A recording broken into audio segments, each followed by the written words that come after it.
Welcome to Catch Her Spark with Jen Maldonado. These are conversations with women who are building meaningful careers, stepping into leadership, and designing life on their own.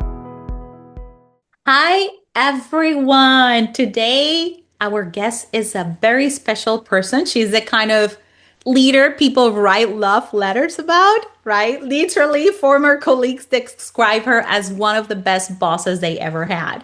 So I was digging a little bit onto her history, not because she was not tough, but because she was very real. She spent years inside the fashion industry, helping build design operations at Victoria's Secret before moving into this industry, the tech industry, a big change. And now she leads global customer success for a software company that powers some of the biggest retail and fashion brands in the world. Can you imagine?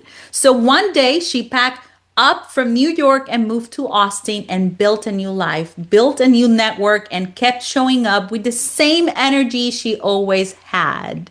And she is Jeniza Ketay, and she's proof that the most powerful thing you can bring into any room is someone who actually gives a damn. So, welcome, Jeniza. How are you today? I'm doing really well. It's a lovely day in Austin. It is. It is. It's a little bit hot. Maybe bringing some of that Puerto Rican heat with It, us. it is very, very hot, more than Puerto Rico. Yes, yes. It is. It is. But that brings some of the passion too, right? That heat. And you have been passionate about the fashion industry and you brought that passion into the tech industry. Janisa, can you tell us what you're doing today? So I am I'm the global head of SMB, which means small, medium business, which are really our emerging brands, which is really working with these up and coming companies who really need software, really need process, and my team helps work with those teams directly. I am able to really relate to the customer because I used to be on the other side. So, really, what I've done is build a team of trusted subject matter experts that really become that partner to our customer that purchases our software. Because when they purchase the software, our team then has to work with them on customizing it for how they work and how they do their day to day. That's awesome. So pretty much you know what the struggles of the customers are. How does that give you an advantage, right? When it's time to service them and help them navigate this new technology in the fashion industry? Yeah, that's a great question.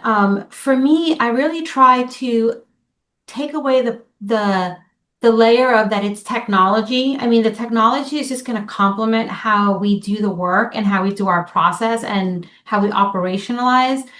So it's really more about like, tell me what you're doing in a day to day. But also, a lot of it is doesn't change that much, even though every customer feels like everybody has their own different way of doing it. But at the end of the day, you're producing product, you're presenting that product, you're sampling that product, and then you have to get that product to the store.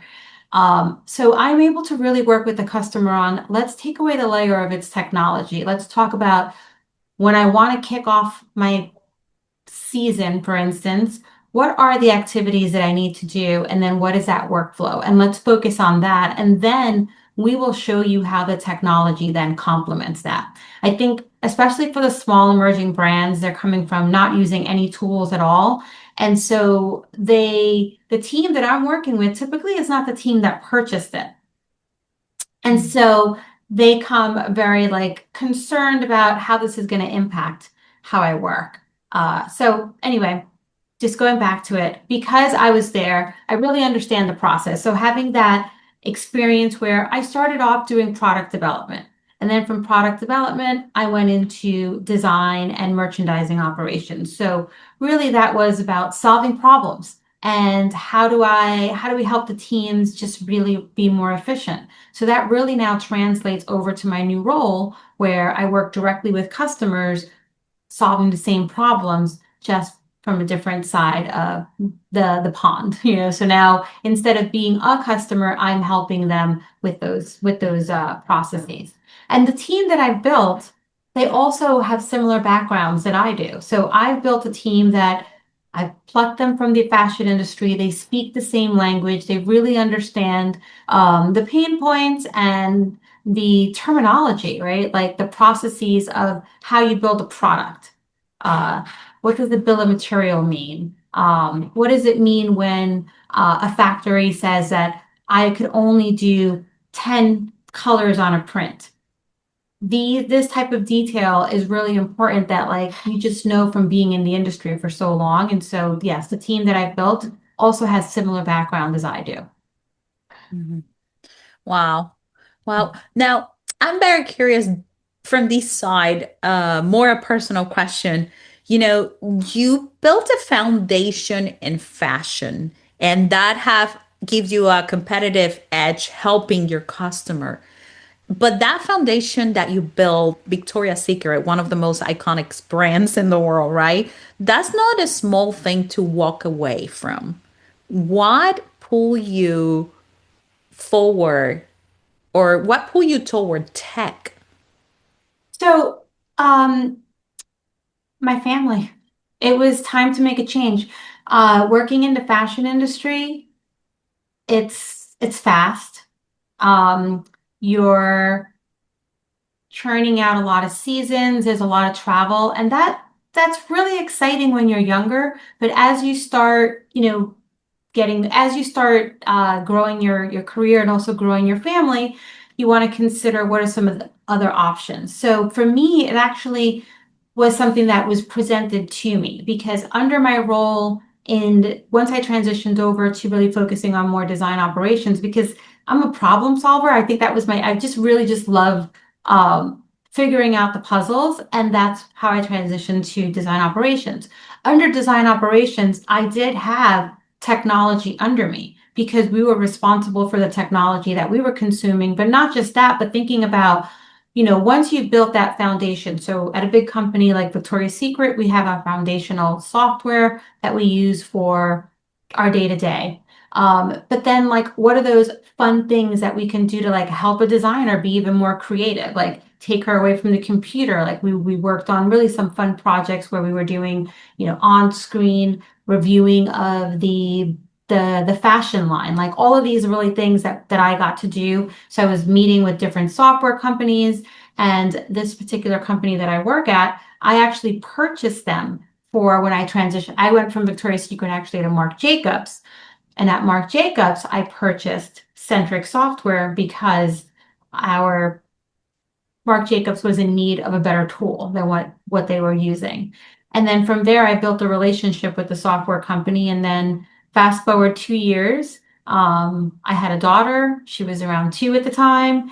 And I was presented with this opportunity. And I was like, this might be an interesting time to make that change, make that transition from working in the fashion industry working on technology in a sense, but now working at a software company that focuses on the same brand, the same big brands that I came from. Because Centric, for a very long time, our focus has always been working with the retailers.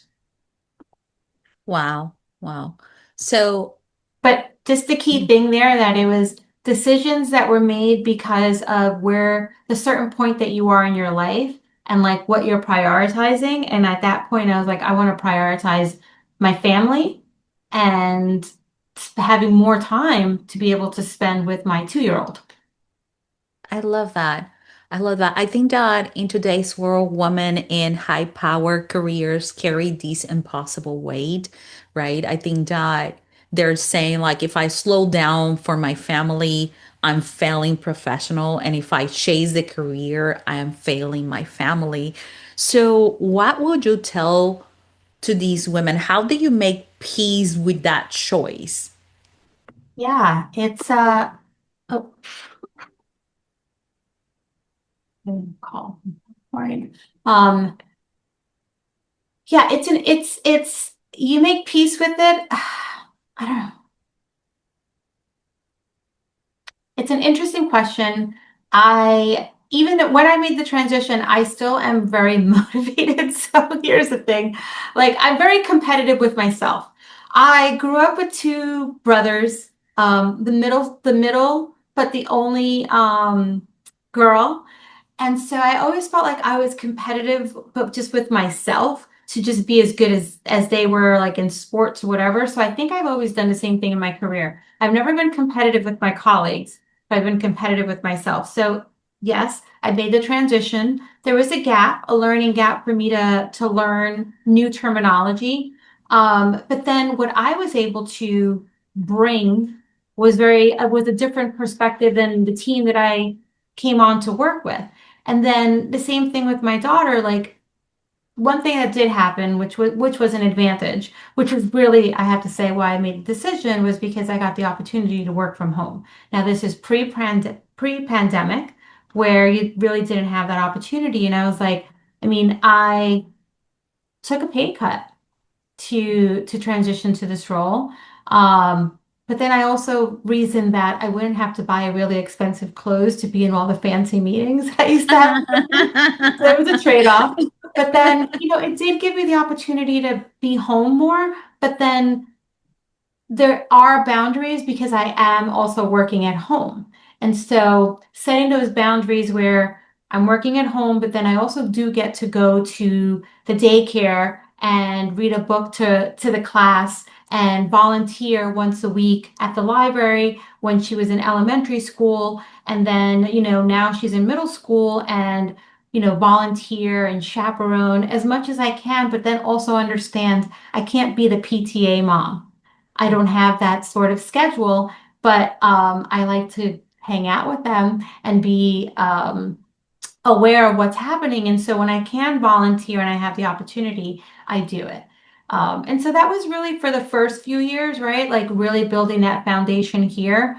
But again, it really did give me the opportunity to be a little bit more present at home. But that also Mhm. has challenges because there's no break.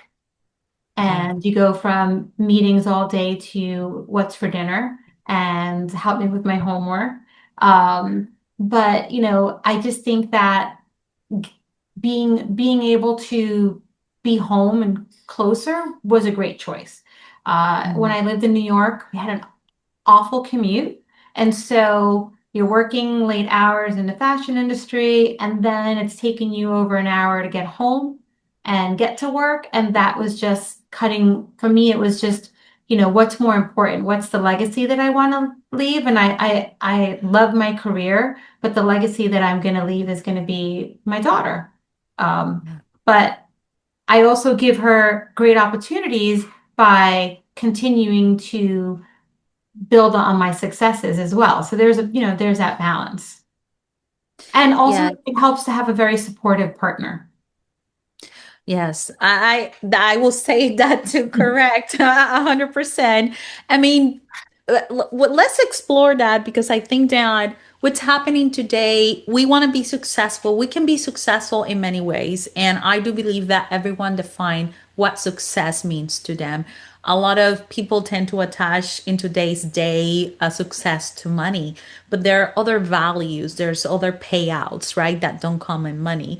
So I know that there's women listening right now making six figures thinking about making a similar move, right? Like the one that you did. And the pay cut is the thing stopping her. But I want to ask you from both sides of this. What does she need to know about what she will lose? And what does she needs to know about what she might actually gain that doesn't show up on a paycheck?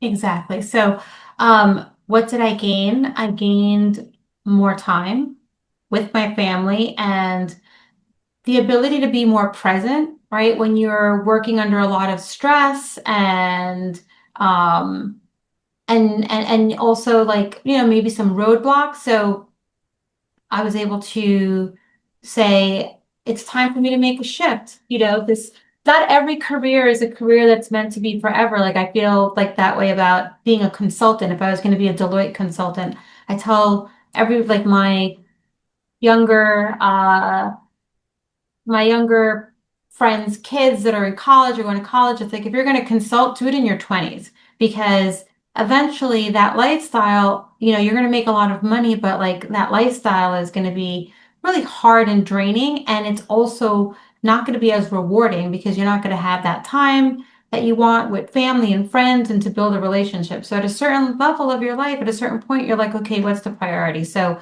yes, I lost 30K, so had to budget more, but I also moved to a different city that was actually more affordable. So we had that. And then I also just got to see my daughter grow and spend time with her and pick her up at the bus stop. That was great. Now, was I concerned that I wouldn't eventually catch up to that 30K? I don't think I was. I think I was secure to know that like, okay, I'm stepping in the door. I'm going to build the relationships. Eventually, I'm going to build the trust and eventually I'm going to see where there's more opportunity for me within the company, which is what I ended up doing. Um, Building the relationships. When I came onto the team, nobody had touch bases with our boss. And so I was like, oh, okay, this is strange. Like, scheduled once a week, we would have a touch base and, just what what do you have for me today? And just really being curious. Like it really changed because we were kind of like they were kind of like in that startup mentality. And I was coming from being in corporate for all this time. So I was able to interject some of that, but not make it too corporate-y, but just really build those relationships. And then that opened up the door for more opportunity and for me to take on just take on a bigger role eventually at my company as well. I love it. I love it. The ambition is still there. You're just changing the way that you're looking at things. I Correct. love that. Yeah. I like that. I think that a lot of women think that more income equals more freedom. But what you're showing is the opposite. You made less and found more freedom of time, more freedom to spend time with your family. So you mentioned too that you have a supportive partner, and I think that's very critical, especially when you are making bold moves, different moves in your career or transitioning.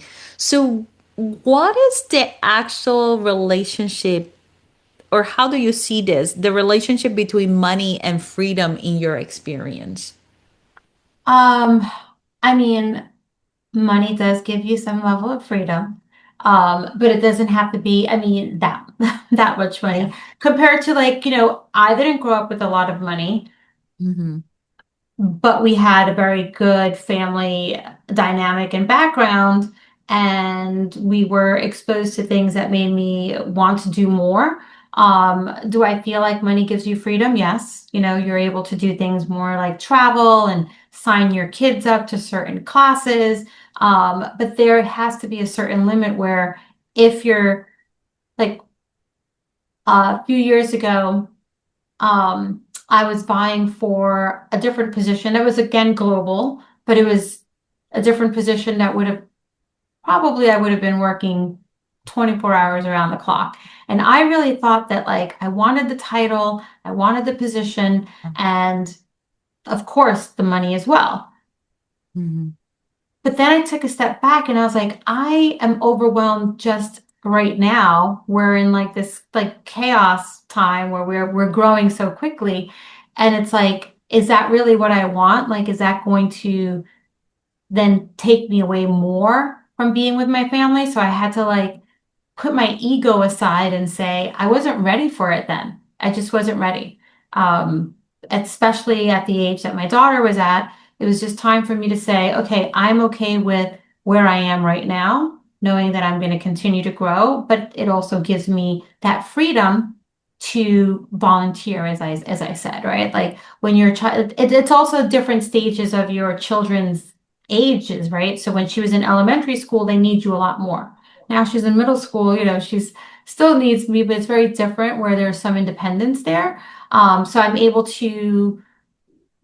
was able to then say, like, now this is the right time. So when I was presented with the role, this time I wasn't chasing it. I just was presented with the role, I was able to say, I'm ready for it now because I can sacrifice my mornings because she can get ready in the mornings and she doesn't need me to shepherd her every step. And then she could get off the school bus when I have to be on a call, maybe on the APAC region. And then travel wise, when I have to travel, which I can dictate my travel, now it's easier for my husband to take care of her if I'm traveling and vice versa when he's traveling because it's all about the age group. So I just feel like what I've learned is that things happen in stages and it's like you have to just be focused on the stage that you're in at times and be okay with it.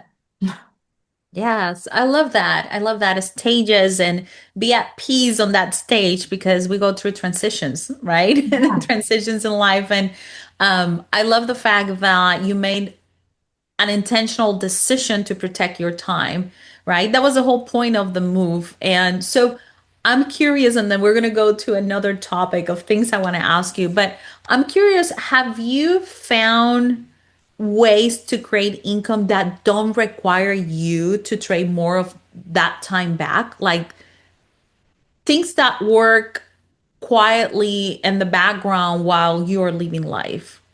No, but we talk about it all the time. My husband is like, what is going to be that? So we could like, what's going to be I mean, I did start a business with a friend, design business, and um, that was when I first also moved to Austin and I realized I can't start a business, learn a new role, and then also I moved to a new state, so I had to take a step back and say it wasn't time for me to do that. Mhm. But no, we haven't. We are always looking at what's that's going to be. Am I going to purchase um, real estate? Actually, we're going to Puerto Rico at the end of the year, and we're going to look around on the East Coast to look at property that we might want to start investing in for future, even something small, even if it's just a plot, but it's just built basically creating that seed. But no, we're always, my husband and I are always exploring what that can be. We That's think it's going to be real estate. Yes, that's awesome. That's awesome. I was curious of that because I also know that when women do certain movements, they forget their purpose. I love the fact that you have a lot of clarity on why you are doing what you are doing. And a lot of women go restless. And to your point, they try to do many things at the same time that do not allow them to protect their time and they become restless now. So thank you for sharing that. Thank you for I, sharing that. I will say, when I started in the industry a very, very long time ago, not that I want to go back into all of the details, I did dabble with the IT team because I was on a project and I was very young at the time, and they really became such great coaches on how I should invest money. And Wow. so from day one, 21, make sure that I was giving myself an allowance for my 401k. And then from there, like really thinking about how do you invest? So one of the things that I have always done is given, even when I was young and single and like barely had any money, I always had an allowance that was like, this is to pay my bills and then this is to set aside. And I just started doing that. And I, would eat peanut butter and jelly sandwiches or whatever it was to make sure that my bills were paid. But I was always saving money. And I always try to mentor people to do that because even if it's just $20 every paycheck, eventually you're going to see it. And so that's quiet income as well, too. Love it. Discipline of setting a Mhm. little structure or a system to let things grow. And I think that's critical to be successful, not only in the money side, but in life too. Sometimes people underestimate the little habits that make them be more healthy, happier, have more time, have more money, travel more, whatever it is that they want to do. So I think that that's amazing. Now, let's talk about Jeniza. So you have made some bold moves that require some changes in your life to really pursue what you wanted. So what is coming for Jeniza in the tech industry? So many things are happening on that area. Tell me. Oh, well, I mean, AI keeps definitely changing the landscape and changing the discussions that we're having, and it's moving fast, and we're moving fast, and everybody wants to move fast with it. Um, but you still need the foundation. And I think that's one of the things that we've been telling our customers is that without the data, you don't get the intelligence. And so you need to build on that intelligence. So how do you organize that? Um, that's definitely coming. And, continuing to expand. So right now, I oversee one of our product lines. I have my own business unit, but we have acquired additional software that's all going to sort of funnel in. And so really looking at like how I would be managing all of that and building the team really to manage it. Um, so that's what's coming. There's so much coming. There's so much disruption with Yes, AI. yes. I mean, it's AI have bring challenges, advantages, make people's life easy, make people's life miserable. I don't know anymore. I always laugh about that because there's these two perspective. And I always tell people whenever we have something new or a new tool or something coming into our lives, we just need to learn the best ways to utilize that. And that has been me for AI. You cannot, whatever you put in, you get out. If you put trash in, you get trash out. Exactly. So you need to become more savvy on how to utilize AI in a way that serves you for what it is, a tool at this moment. And I know a lot of people are scared and all of that. In your industry, what are you seeing that, or how people are utilizing AI to make the most out of it in the fashion industry, in your sector, in your area? Well, there's two different things. So, like in my day to day, I'm able to take data from our data warehouse, for instance, that captures information on the team and what they're doing and how much utilization and all of that, and put that an into an Excel and then prompt it to do a couple of things. And now I have like literally July 6th, right? July 6th was Monday. That is end of Q2 for us. And usually it would take me a week to put together where did we land? How did we do for Q1, Q2? So then I can report back to the leadership and then eventually report to board. And I was able to just do a couple of prompts. It created a great leadership KPI story for me, was able to even give me items that I should be reviewing with the managers for them to review with their team. And so it's really embracing it in my day to day. Now, I do find that not everybody's embracing it. So I do sit with my team and I'm like, look at this, what I did for you. So now you can review with your team. And this is how I'm using it. And sometimes they're not embracing it as much. Um, so I'm really kind of coaching and mentoring them on how it can take away some of those tasks. You just have to put a little time in. But once you do that, in the past, it would really take me almost all weekend. My husband would know end of quarter, I'm most likely at my computer on Saturday for a few hours, on Sunday for a few hours, preparing for the leadership meetings that I have to have that week. And now it really was just a few hours on Monday. I had the entire story and the presentation ready. So that's a wonderful way to use AI. Now, our tool, the company that I work with we're building a lot of AI functionality that complements the software, and that really is going to kind of like take away a lot of those manual tasks that take forever. And so we're building a lot of great functionality on top of our tool. And even earlier today, I was on with a customer and they had their wish list and they're like, we wish for it to do not just it to be an app that you're adding on, but how it can take away from our day to day. Like if we have to do a bulk edit of something, how is AI going to do that for us? We make a decision that we have to change all of the blues for this season. Can AI then go in and change all of those blues? Now, again, that goes back to that task that I said that I was doing, where that can maybe take about a week to do, but with a functionality that we can build for the customer, it can take a matter of minutes. But Right. again, that does not mean that we're taking away a human's role. It just means that now you have more time to actually focus on the fact that you're a designer, not that you had to make all of these changes across hundreds of styles that you have in work because this blue is no longer going to be the blue that you use. And trust me, we've been through that where, at Victoria's Secret where we would change a ribbon, one little ribbon could take a full week to change on all of the underwear that we put that ribbon on. Yes, I can imagine. I love that. I think that for people who are scared of what AI can do, to your point, is how can you use AI to get more of your time, more of your freedom? Exactly. And what Exactly. I, It's yeah, given me more freedom. yeah, It- yeah.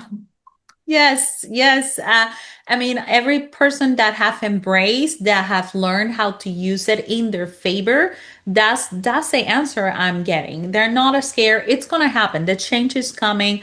I know we don't like it. There's no way to prevent it. So I think that one of the approaches we can use, to your point, is how can we learn this in a way that give me my time back? Right. And I love that you guys are doing that. And I can imagine that on fashion. Yeah, Um, there's a lot of great functionality. I mean, I really can't say it out loud, right? Some of it is still being patented, but just really great functionality that we're releasing that when I think about it, and there's because I worked in the industry for so long, I do work a lot with our product managers on optimizing and adding more functionality and features to our product. And so, it's really good to kind of like see that perspective. yes. So, Jeniza, I have a couple of more questions because now you are more in your transitioning, right? So, you are now becoming a leader in your organization. Not only you went from the creative rush time of the fashion industry where, everything changed rapidly for something simple, but creativity is there, to a more structured place, more leadership. What are some of the key things you have learned that have helped you transition smoothly into this leadership role and technical role that you have now? I think building a great team, right? Like you're just as good as your team, and I think that's such an important thing that empowering those around me actually helped me be more successful. So I think that is a key thing. There's different types of leaders that try to hoard and be very like micromanaging. And for me, it's more like building my team, giving them the tools, empowering them to be leaders themselves. Sometimes even putting them into challenging roles that they didn't think that they were ready for. And then as soon as they're in it, they're like thriving, right? You giving other women actually opportunity and bringing them into the fold has been something that I've been very proud of myself to do here at my organization. I've actually had a lot of previous colleagues follow me here as well. And so for me, that's one of the key things, right? And building the relationships. I think that has also been a very helpful thing for me is that I and I make it I make it my priority to build relationships with the other cross-functional teams to really understand what they're doing, how what they do impacts me or what our team does impacts them. There's always sort of like teams working in silos, and it's like, oh, like security isn't letting us do this, and we're like, oh, and we can't do that. But like once you get everybody in the room and you really start talking about what is the bigger picture, that's where you could start making more of a difference. Yes. So, how do you pick your team to ensure that you have that successful team? Or is that something that pretty much you just get the people that is given to you? Oh, I've actually hired everybody on my team. I inherited people from before, but for the most part, I've interviewed. I've also had referrals from previous colleagues. I do have people that used to work for me still, like my previous, follow me here, and just really the key thing is bring people who have empathy and who know process. I, especially like, as I mentioned, I've hired people that also used to work in the fashion industry. And sometimes, technology software, it's like, oh, what does that mean? Well, in the role that we have, our role really is more about understanding the process. And yes, the technology, when you're here, we're going to onboard you. You're going to learn different language. You're going to embrace it. But really, it's more about, do you still understand like the cross-functional workflows that we had in fashion, and so help the customer translate that into the tool that we're giving to them. So I built a team of, and not every person that I've hired has been a great hire or the best fit. So I've had to sometimes make tough decisions. But for the most part, the team that I've hired has always like stepped up and really grown here too. And they're amazed that they're also working in technology. Mhm. That's amazing. That's amazing. And I love how you tap into the importance of the cross-functional teams, knowing how you impact others' job and how share with them how they impact yours to come up with better solutions to problems, to have that big picture. I love that. So key for leadership and successful teams, Jeniza. Now we have go through transitions. We have go through your family and who is Jeniza. We got a flavor of who you are. So I'm going to ask you a very simple question. What is something like a quirk or something that you really enjoy out of life and something that you love to do when you're not working, when Jeniza takes her hat of a leader in tech and family? Who is Jeniza? What does she loves to do? Oh my gosh, it's so corny, but I do really love to cook. Like I have so many cookbooks and I love to cook. It really relaxes me. And Mhm. I've loved to cook since like I was 12. And that's why when you asked me before, at a certain point my husband's like, maybe you should start a restaurant. And then like as we started getting older, I'm like, do you know how much work that is? Do you know how much that would be that I would be like, I'm like, do you want me to cook at a restaurant or do you want me to own a restaurant? And I'm like, both things are very hard, but I do really enjoy cooking and like, so like I collect cookbooks. I get a cookbook and then I say, I'm going to make one recipe a week from this cookbook. And then Mhm. also have a group of friends where we'll do a dinner party and we'll select from the cookbook. Each of us does a recipe from that cookbook. So that's one of the things Wow. I love. And then I actually went to school for I my I started off going to school. I ended up switching careers in my degree, but for Latin American literature. So I always Oh, wanted to write. And so I also do also enjoy writing and lots of literature as well too. But in my next career, that might be what I'm doing is writing stories. oh, I love that. So I'm going to challenge you on that one, Janice. I'm going to remember this conversation at some point. I say, hey, when are you going to write your first, article or whatever is that you want to write? I You love should it. challenge me. You should challenge me. That should be like in 5 years, I should start doing it. Okay, noted. 5 years. I love it, Janisa. Well, thank you so much for joining us today, for share your wisdom in different aspects, for sharing, what is important for you. I think that our audience will appreciate the little nuggets that you share with all of us as you were going through every stage. And I know there's going to be new chapters for you coming. So thank you for being with us. Well, thank you. This was a very great interview. I really enjoyed being here. You've been listening to Catch Her Spark with Jen Maldonado, where bold women lead the way. Ready to share your spark? Apply to be a guest at catchherspark.com/guest.